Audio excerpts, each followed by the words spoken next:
There are many skills, techniques and ways to reduce risk you will use in moving and handling. Knowing what action to take at what time is an important part of your work. Your decision will be guided by your understanding of safe moving principles and the appropriate assessment.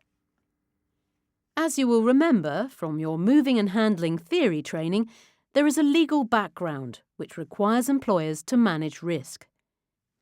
The 4 steps required by the Manual Handling Operations Regulations are avoid, assess, reduce, review.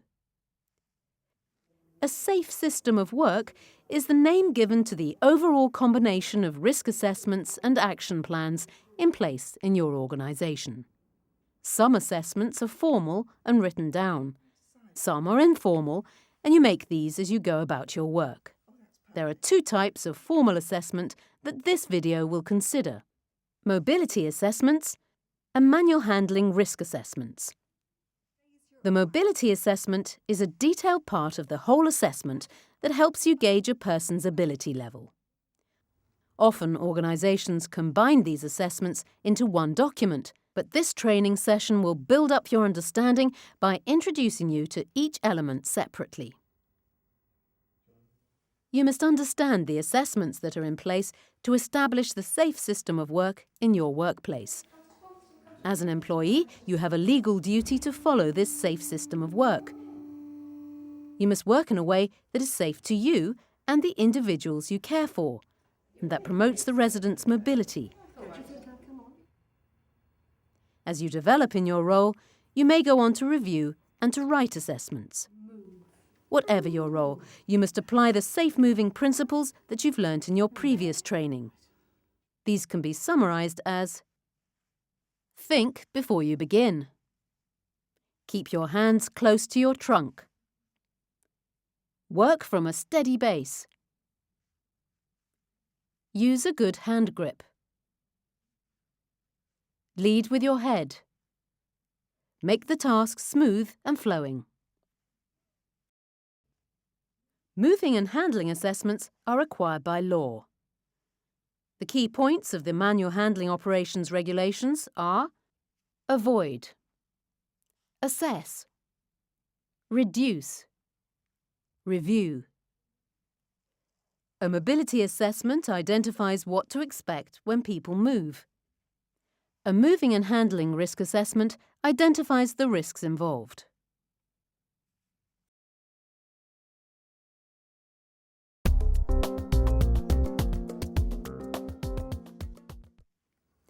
The Resident's Handling Plan will tell you what to expect when assisting a resident to move.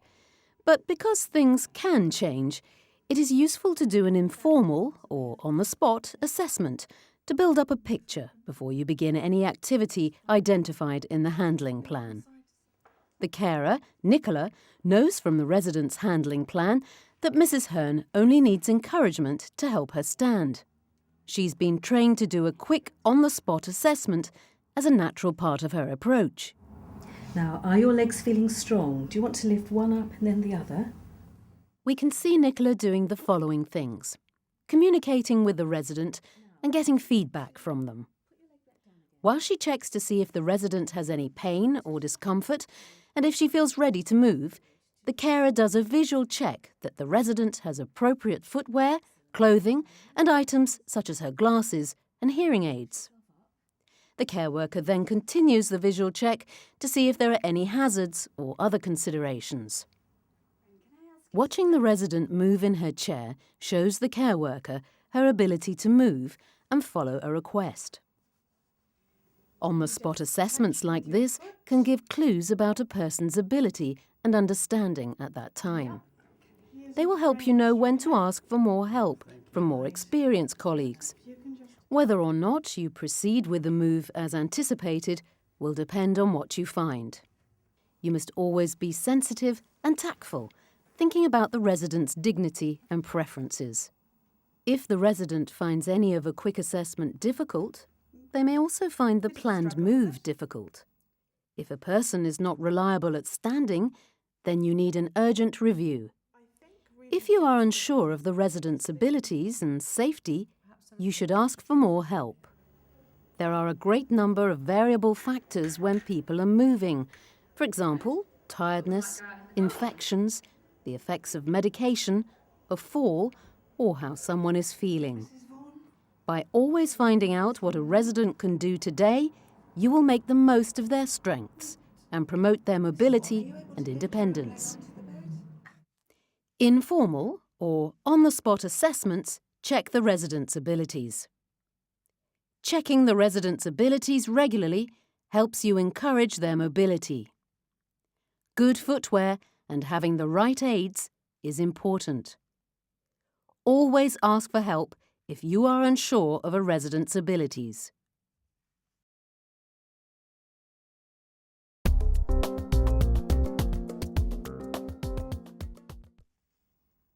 In order to understand mobility assessments, it is useful to look at human movement from different perspectives. Human movement develops as we grow from children to adults and can, in time, change through lifestyle, aging, or disability.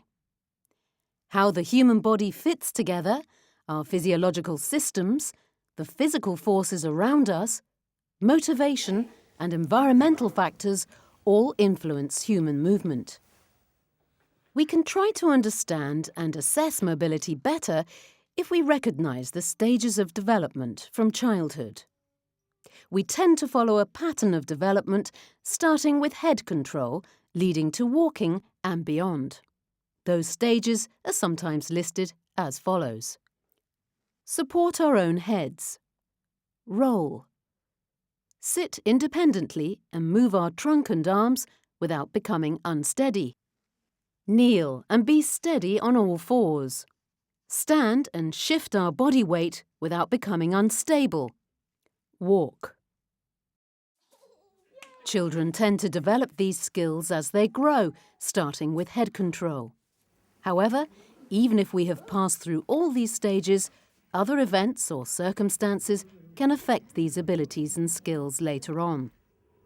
Being able to identify what a person can and can't do will allow you to assist a person more appropriately.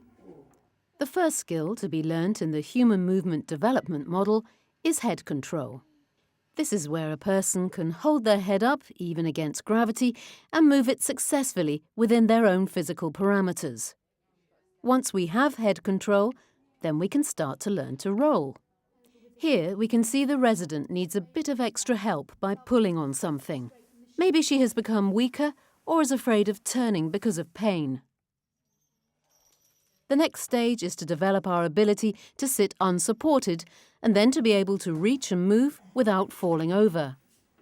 Sometimes as adults, we are not too keen to repeat the next stage, but developmentally, we learn how to move on all fours and gain stability in this position. Muscle weakness, pain, or neurological problems may make this position more difficult. Once we have hip stability and power, the young child practices standing.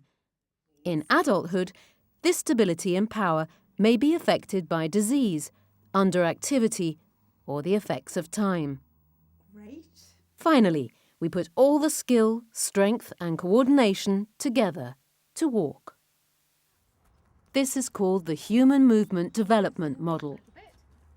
Understanding this will help you understand the abilities of the individuals you care for. Humans learn mobility in stages. The mobility that we learn as children can be lost later in life.